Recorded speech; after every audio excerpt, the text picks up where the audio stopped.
Look, on paper, Hoppers sounds completely ridiculous. An animal activist transfers her self-conscious into a robotic beaver to go undercover in the wildlife, and it's a real premise.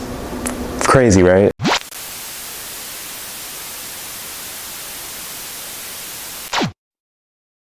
Hoppers is a new movie by Pixar. It's about a teenage animal activist named Mabel who transfers her self-conscious into a robot-like beaver. She goes undercover in the animal kingdom to communicate with all these different animals and rally them up to save their habitat from a human developer. And from there, it gets weird.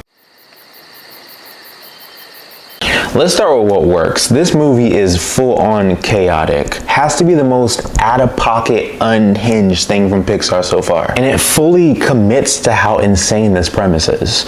And I was actually laughing from beginning to end of this movie, and not even polite laughter. I was literally just laughing my ass off. It swings with its jokes, and a lot of them actually do land. And the animation is beautiful. The environment feels alive, textured, and actually lived in, and fully layered. And the score, it kind of gave me early Incredibles vibes. Adventurous, energetic, and able to calm down when it really needs to. The voice cast is actually extremely strong too, and somewhat random because Dave Franco's in this, and he brings that chaotic charm to his role. And Meryl Streep's in this. I didn't even expect her to be in it, and Jon Hamm's in this.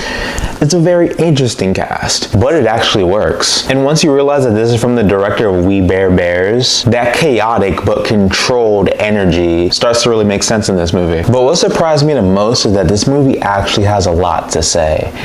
Underneath its fully comedic and unhinged plot, it has a message that's deep down for a lot of people, adults and children, to understand. Respecting wildlife and protecting habitats. And it doesn't even feel preachy, it actually feels extremely sincere in this film. You can actually tell that this director cares. You can tell that this movie understands what it's trying to do and that it enjoys doing it, and it really wants you to understand the message. And I like Mabel as the lead. This is the first Pixar film to actually show an animal activist being the main lead of this film. She's driven, she's focused, and we get an early origin story about how she is the way that she is and why she is, and it's actually very heartfelt. And with having a character like that in this film, it does really ground the obscurity. And I gotta admit, the marketing for this movie was smart. They leaned into the lizard TikTok gag, you know, where it's like, lizard, lizard, lizard, lizard, lizard, lizard, lizard, lizard, lizard. Yeah, that one, and it actually works in a way that it's not annoying. And on top of that, with the promotion, you really think that this is more of a straight up comedy, so it does confuse the audience of where this movie is actually going. I love that promotion can keep the actual plot a deep secret until you see the movie. Love it. 10 out of 10. And speaking of the lizard, you know how every Pixar movie does have an Easter egg to what their next film is going to be. With this one, you saw the Easter egg of that lizard in Helios, which predicted their next Pixar film, which was Hoppers. Sadly, Helios didn't make that much in the box office, so I don't think that many people saw it. Sucks. But that continuity is pretty small, but I enjoy Easter eggs like that keeps the whole universe connected. Pixar is smart. But where there's good, there's bad, and we'll talk about that. Now, this movie is not perfect. I'll admit that right now. The biggest risk that this film takes is with how unhinged it actually is. That chaotic energy actually does make this film extremely hilarious, but at the same time does make it hard to connect with the slow beats that this film does have a decent amount of. While Mabel's origin story does help out, it doesn't really help you grasp the emotion of this movie since it's not as consistent.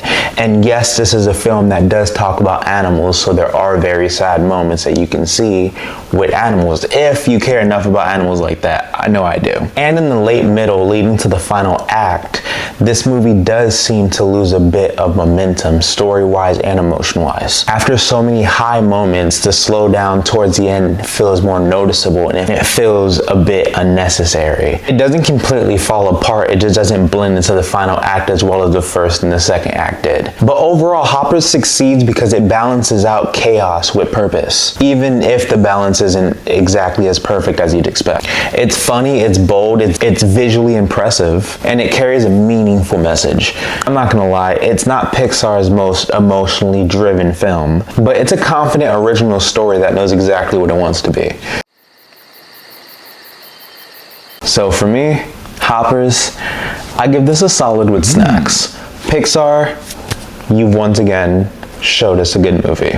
It's funny, it's creative, and it's actually extremely thoughtful and absolutely worth watching, even though the pacing kind of like loses momentum after a while. Oh, and when you do see this movie, don't leave early because there's a post and after credit scene. So hope you guys enjoy that too. But now I'm curious, for those that have seen Hopper, or if you guys haven't, go see it, come back here, and tell me, what Easter egg did you catch in Hopper that's predicting the next Pixar film? But if you like my vibe, comment below, like and subscribe. I'm James Hancock, signing off. That was intense.